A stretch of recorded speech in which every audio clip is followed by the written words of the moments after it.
మోంతా తుఫాను ప్రభావంతో కురిసిన భారీ వర్షాలకు ఖమ్మంలో మున్నేరు పరివాహక ప్రాంతంలో కాలనీలు వరద చుట్టుముట్టింది. మోతీనగర్ బొక్కలగడ్డ కాలనీలో వరదకు చేరింది. మోతీనగర్లో 35, బొక్కలగడ్డలో 57 కుటుంబాలు పునరావాస కేంద్రాలకు తరలించారు. ఇక తెలంగాణ వ్యాప్తంగా కూడా మోంతా తుఫాన్ తీవ్ర ప్రభావం చూపింది. అయితే ఇప్పుడు ఖమ్మం నుంచి అయ్యప్ప, అలాగే వరంగల్ నుంచి అశోక్ మనతో మోంతా తుఫాన్ అప్డేట్స్ ఇవ్వబోతున్నారు. అయ్యప్ప,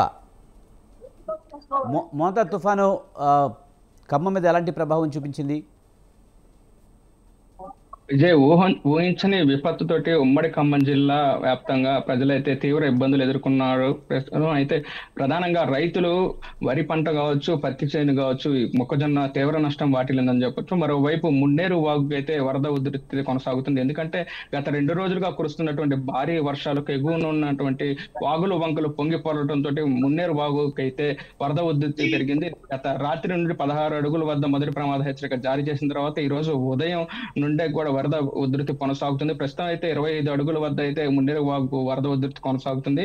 మరో 3 అడుగులు పెరిగే అవకాశం అని కనబడుతుంది. అయితే పెరిగిన వెంటనే తర్వాత కూడా కనపడుతుంది. ప్రస్తుతం అయితే అక్కడ ఉన్నటువంటి జిల్లా యంత్రాంగం మున్నేరు వాగు సమీపంలో ఉన్నటువంటి బొక్కలగడ్డ కావచ్చు, వెంకటేశ్వర కాలేజీ కావచ్చు, ప్రగతి నగర్ కావచ్చు, పరివాహక ప్రాంతాల్లో ఉన్నటువంటి ప్రజలను ముందుగా సురక్షిత ప్రాంతాలకే తరలించారు. ప్రస్తుతం అయితే 5 చోట్ల పునరావాస కేంద్రాలు ఏర్పాటు చేసిన పరిస్థితి అయితే. మరోవైపు కంట్రోల్ రూమ్ కూడా ఏర్పాటు చేసి ఎవరికైనా ఇబ్బంది కలిగితే కంట్రోల్ రూమ్ కి ఫోన్ చేయమని కూడా చెప్తున్న పరిస్థితి ఉంది. మరోవైపు జిల్లా మంత్రులు స్వయంగా పర్యవేక్షిస్తున్నారు.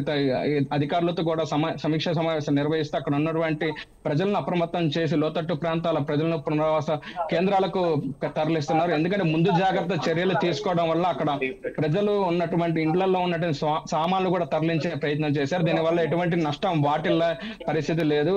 మరోవైపు పునరావాస కేంద్రాల్లో అక్కడ ఉన్నటువంటి ప్రజలకైతే అన్ని సౌకర్యాలు కల్పించిన పరిస్థితి అయితే ఉంది.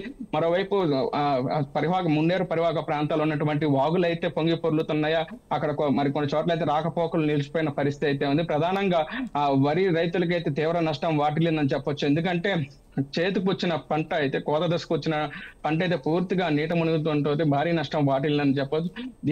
దీని కారణంగా ఇప్పటికే జిల్లా కలెక్టర్ అనుదీప్ వ్యవసాయ శాఖ అధికారులకైతే అక్కడ ఉన్నటువంటి పంట నష్టాన్ని అంచనా వేయమని చెప్పి ఆదేశాలు జారీ చేశారు. ప్రస్తుతం అయితే ఎంత మేర నష్టం వాటిల్లిందని మనకి తెలిసే అవకాశం ఉంది. అయితే పూర్తిగా మరోవైపు పత్తి చేను అయితే పూర్తి భారీ నష్టం వాటిల్లిందని చెప్పొచ్చు. ఏదైనప్పటికీ అకాల విపత్తుతోటైతే ఉమ్మడి ఖమ్మం జిల్లా వ్యాప్తంగా ప్రధానంగా మదిర, పాలేరు, వైరా, సత్తుపల్లి నియోజకవర్గాల్లో ఉన్నటువంటి రైతులు తీవ్ర నష్టం వాటిల్లని చెప్పాలి.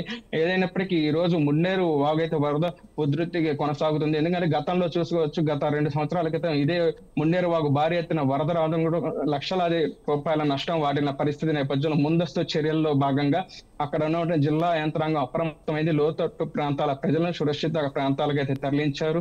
ఇప్పుడు అయితే ఎటువంటి నష్టం వాటిలో మరో 3 అడుగులు అయితే పెరిగే అవకాశం కనపడుతుంది. ఏదైనా మోంతే తుఫాను బారినైతే ఇటు తెలంగాణ రాష్ట్ర వ్యాప్తంగా అయితే వర్షాలు కురిసినప్పటికీ ప్రధానంగా ఉమ్మడి ఖమ్మం జిల్లాకి ఎఫెక్ట్ పడిందని చెప్పొచ్చు. ప్రస్తుతం అయితే వర్షం తగ్గుముఖం పట్టడంతో ప్రజలైతే ఊపిరి పీల్చుకుంటున్నారు. విజయ్, అయ్యప్ప, ఖమ్మంలో ఏ ప్రాంతాల్లో మోంతా తీవ్ర ఎఫెక్ట్ చూపించింది? అలాగే అధికారులు, అలాగే ప్రజాప్రతినిధులు క్షేత్రస్థాయిలో పరిశీలిస్తున్నారా? పంట నష్టంపై అంచనాలు రూపొందించడం జరిగిందా? అలాగే పంట నష్టం కూడా త్వరితగతిన రైతులకు చేరే విధంగా ఎలాంటి చర్యలు చేపట్టబోతున్నారు? వాస్తవంగా మోంతే తుఫాను ఆ ఏపీ వరకు పరిమితమైన అనుకుంటే గత రాత్రి ఇటు ఖమ్మం జిల్లా వైపు తిరిగి ఇటు ఖమ్మం కావచ్చు, భద్రాద్రి కొత్తగూడెం కావచ్చు, 50 కిలోమీటర్ల దూరం, 110 కిలోమీటర్ల దూరంలో కేంద్రీకృతమైన అని చెప్పడంతో జిల్లా యంత్రాంగం అప్రమత్తమైంది. కానీ ముందు రోజు నుండే భారీ నుండి అతి భారీ వర్షాలు కురవడంతో అక్కడ ఉన్నటువంటి రైతులకైతే తీవ్ర నష్టం వాటిల్లిందని చెప్పొచ్చు. ప్రధానంగా వరి వేసినటువంటి రైతులకైతే కోత దశలో ఉన్న పరిస్థితి అయితే ఉంది. అయితే జిల్లా యంత్రాంగం ముందు నుండే రైతులను హెచ్చరించారు. ఇటు మంత్రులకు కూడా రైతులకు అయితే ముందే చెప్పడం జరిగింది, కోతలు కొయ్యొద్దని చెప్పడంతో ఆ కోతలు కొయ్యలేదు. కానీ ఈ వర్షం దాటికి కావచ్చు, ఆ గాలి 50 కిలోమీటర్ల దూరం నుండి గాలి వీధులు గాలి వీయడంతో పూర్తిగా నేలమట్టం అయ్యాయి. మరోవైపు పత్తి చేను అయితే పూర్తిగా తడిచిపోయిన పరిస్థితి అయితే ఉంది. దీని ఎఫెక్ట్ చూసుకోవచ్చు. మదిర, వైరా, సత్తుపల్లి, పాలేరు నియోజకవర్గాల్లో ప్రధానంగా రైతులకైతే తీవ్ర నష్టం వాటిల్లని చెప్పాలి. అయితే ముందస్తు చర్యలు తీసుకున్నప్పటికీ ఆ ఈదురు గాలులతోటి పూర్తిగా